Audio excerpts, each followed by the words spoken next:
Supreme court के वरिष्ठ advocate एवं पूर्व केंद्रीय मंत्री कपिल सिब्बल ने पीएम मोदी को पाकिस्तानी पीएम इमरान खान का नजदीकी बताया और इसी के साथ साथ उन्होंने राफेल, बेरोजगारी के साथ साथ संवैधानिक संस्थाओं के दुरुपयोग का भी आरोप लगाया है। देखिए एमपी न्यूज की इस खास रिपोर्ट में। सीएम कमलनाथ के ओएसडी प्रवीण कक्कड़ की याचिका पर हाईकोर्ट की इंदौर पीठ में पैरवी करने आए सुप्रीम कोर्ट के सीनियर एडवोकेट एवं पूर्व केंद्रीय मंत्री कपिल सिब्बल ने मीडिया से चर्चा के दौरान पीएम मोदी को आड़े हाथ लेते हुए उन्हें पाकिस्तान के प्रधानमंत्री इमरान खान का नजदीकी बताया। हमारे इमरान खान पाकिस्तान के काफ़ी नज़दीक है एक दूसरे के, और शायद मतलब कि वहाँ जाके जब उन जो नवाज शरीफ के जो जन्मदिन पे गए थे, वहाँ बर्थडे पे जो तोहफे वोफे दिए थे, तो साफ जाहिर था कि ऊपर से कुछ करते हैं। और वैसे नज़दीकी खूब है, खूब इनकी दोस्ती है और एक दूसरों की मदद करते हैं। वहीं आयकर छापों पर केंद्र की मोदी सरकार को सरकारी मशीनरी का दुरुपयोग करने का आरोप लगाते हुए कहा कि छापे सिर्फ विपक्षी दलों के नेताओं के घर ही मारे जा रहे हैं, भाजपा के लोग दूध के धुले हैं। तो कॉन्स्टिट्यूशन हमारा संविधान चल ही कहाँ रहा है? संविधान की तो धज्जियां उड़ाई जा रही है। संविधान तभी चलता है कि जो एजेंसीज हैं, चाहे वो सीबीआई हो, चाहे वो ईडी हो, चाहे वो इनकम टैक्स हो, वो निष्पक्ष तरीके से जांच करें। अब वही अगर सरकार के साथ मिल जाएं और कोई देख रेख नहीं हो तो उसका नतीजा होगा कि संवैधानिक ढांचा खुद ब खुद बैठ जाएगा। और उसका तो संविधान का तो इन एजेंसीज का तो दुरुपयोग हो रहा है। तो हम सारे हिंदुस्तान में देखते हैं कि जहाँ जहाँ भी विपक्षी दल की सरकार है वहाँ रेड्स हो रही हैं। जैसे कि ये सब दूध के धुले हुए हैं, इनके यहाँ तो कोई ऐसी रेड होती नहीं, कोई जानकारी करता नहीं, कोई इनकम टैक्स नहीं जाता, कोई ईडी नहीं जाती। इनकी डायरी पकड़ी जाए तो वो कहते हैं कि ये तो एविडेंस है ही नहीं, और कहीं और डायरी पकड़ी जाए तो वो कहते हैं ये तो प्रूफ है। वहीं सिब्बल ने देश की सरकार को केवल 5 लोगों द्वारा चलाने का आरोप लगाया है। वहीं व्यापम पर भी सरकार पर गंभीर आरोप लगाए हैं।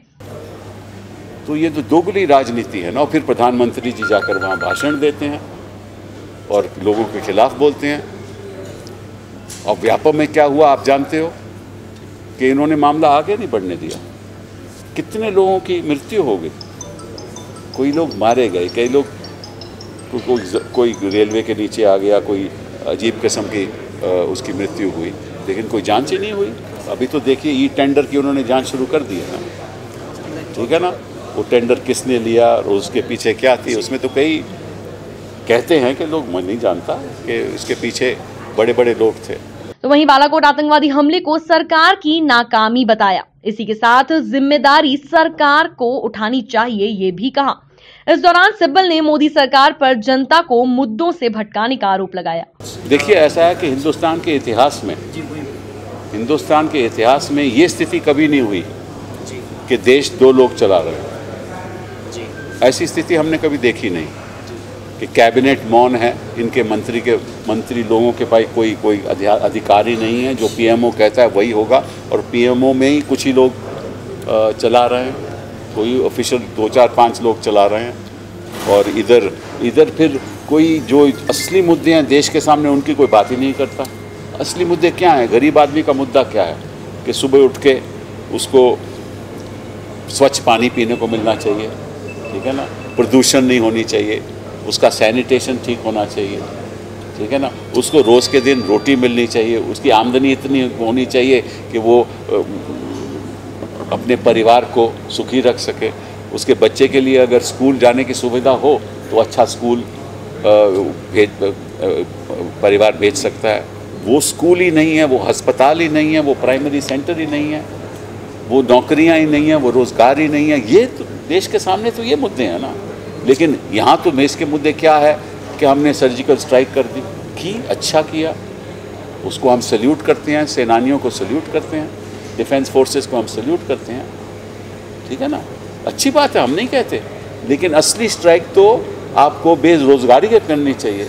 जो सर्जिकल स्ट्राइक है वो तो बेरोजगारी पे होनी चाहिए ना, सर्जिकल स्ट्राइक तो गरीबी पे होनी चाहिए ना। उसकी तो कोई बात ही नहीं करता। वो अच्छे दिन की आज बात की, 5 साल हो गए, 2014 के अच्छे दिन की बात होती थी ना। अच्छे दिन आए ना आएंगे।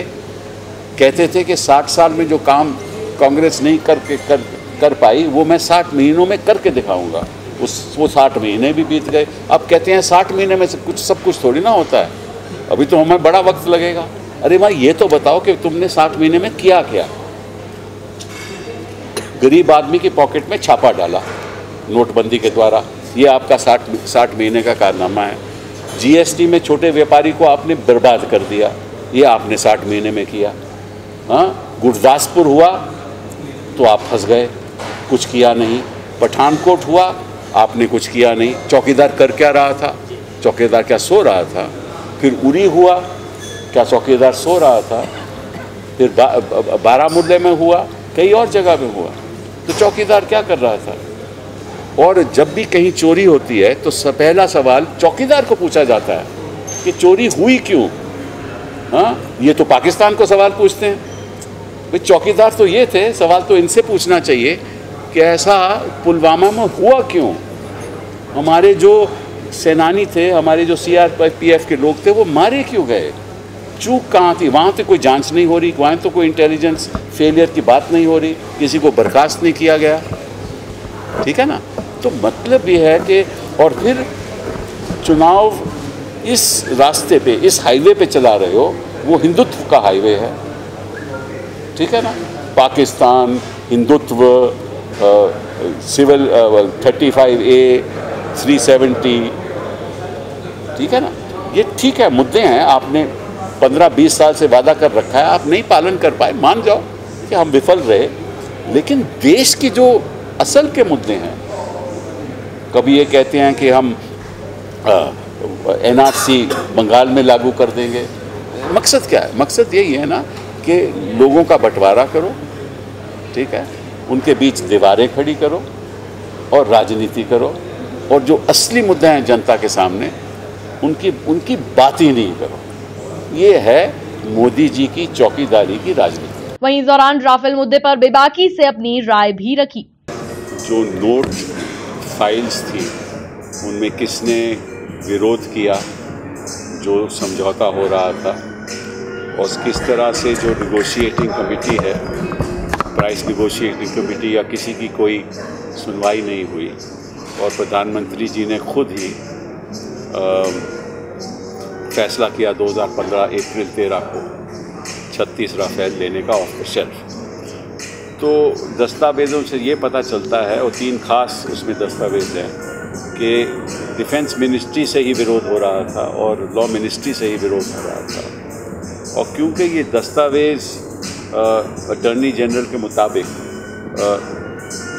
कोर्ट को कोई अधिकार नहीं है देखने के लिए, क्योंकि ये सीक्रेट डॉक्यूमेंट हैं और ऑफिशियल सीक्रेट एक्ट के अंतर्गत आते हैं, तो अटॉर्नी जनरल साहब की आर्ग्यूमेंट थी कि कोर्ट इन दस्तावेज़ों को दरकिनार रखे और उनको देख नहीं सकती, क्योंकि ये पब्लिक इंटरेस्ट और सिक्योरिटी का सवाल है। ये जो आर्ग्यूमेंट है वो रद्द की गई।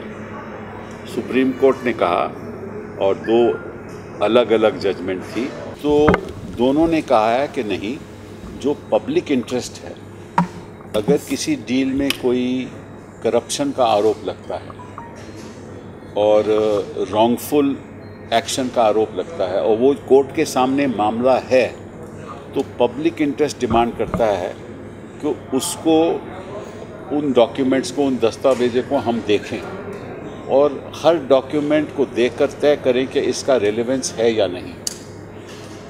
तो इस समय जो ऑब्जेक्शन है अटॉर्नी जनरल की और केंद्र सरकार की कि हम इन दस्तावेज़ों को देख नहीं सकते, वो हम रिजेक्ट करते हैं। और ये जब सुनवाई होगी तो ये डॉक्यूमेंट देखे जाएंगे, क्योंकि जो पब्लिक इंटरेस्ट है ट्रांसपेरेंसी का, वो ज़्यादा इम्पोर्टेंट है, जबकि मामला कोर्ट में फंसा हुआ है। पर एक मिनट सुनिए तो सही। और दूसरी बात उन्होंने ये कहा कि अमेरिका में भी जब पेंटागन पेपर्स दिखाए गए तो वहाँ भी ऐसा ही विरोध हुआ, लेकिन वहाँ भी कोर्ट ने रिजेक्ट किया और पेंटागन पेपर्स देखे, और इसीलिए सरकार के खिलाफ कार्रवाई हुई, प्रेसिडेंट के खिलाफ कार्रवाई हुई, प्रेसिडेंट को रिज़ाइन करना पड़ा, प्रेसिडेंट निक्सन को, आपको याद है। तो इसलिए उन्होंने कहा कि ये सुनवाई हम बाद में करेंगे और उसकी डेट हम बाद में देंगे। कुल मिलाकर सुप्रीम कोर्ट के सीनियर एडवोकेट एवं पूर्व केंद्रीय मंत्री कपिल सिब्बल ने जमकर मोदी सरकार पर जुबानी हमला किया। बहरहाल उनके बयान से तो साफ है, मिशन 2019 में पीएम मोदी की राह का रोड़ा बन सकता है राफेल मुद्दा। Bureau report, MP news, Indore.